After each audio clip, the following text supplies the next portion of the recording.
Whispers from the Brighter World, beloved Master, revered Babuji Maharaj, Monday, April 2nd, 2001, 10 am.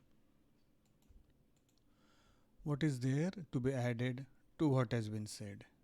What is noticed is distressing in both situations. Keep your spirits up, my son. The wheel swings around. Unforeseen solutions arise for cases that seemed desperate.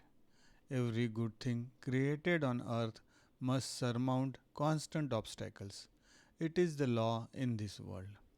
My dear son, think about the glorious future of the mission.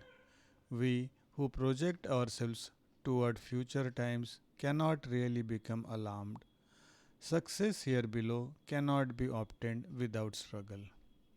We understand your weariness, but we do not have any more reassuring remarks to make. This world of Maya is what it is, fraught with pitfalls and disappointments. Keep confidence nevertheless. We protect the very essence of our system, which nothing and no one can destroy. Time will provide it with its strength, which will be devoted to humanity, whatever the obstacles encountered. Slowness, delays are only incidents. Keep joy in your heart. When you come and rejoin us, you will work with us towards the grand future that is destined for this way, which we are working for. Babuji Maharaj. Tuesday, April 3rd, 2001, 8 am. Human beings are disconcerting. They are very difficult to satisfy. You all can state that fact by observing your reactions as well as those of the others.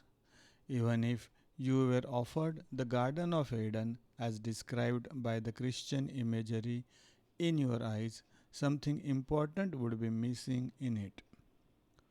This feature is characteristic of the human personality. Man continuously feels a state of emptiness which can be noticed at all levels. From the cradle, where he expresses his hunger or discomfort by crying, the newborn baby already has demands. Throughout his life, this dissatisfaction will accompany him. No matter whether he is aware of it or not, this aspect is a determining factor for him.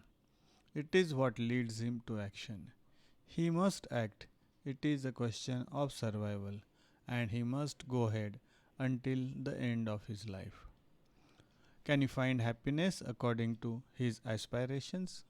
He cannot really, as he does not have the necessary dimension to attain bliss. Divine nature in man yearns for perfection. Hence, his perpetual dissatisfaction, which determines his behavior. You who are in a spiritual quest, you should understand your inner self's aspiration to be delighted. This process appeases you. You are no more racked with superfluous desires.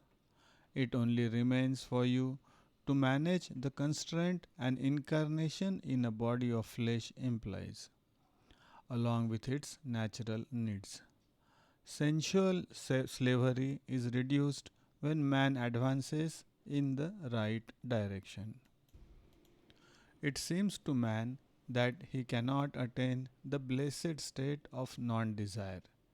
He must achieve a very high level of wisdom to reach that stage. Babuji Maharaj.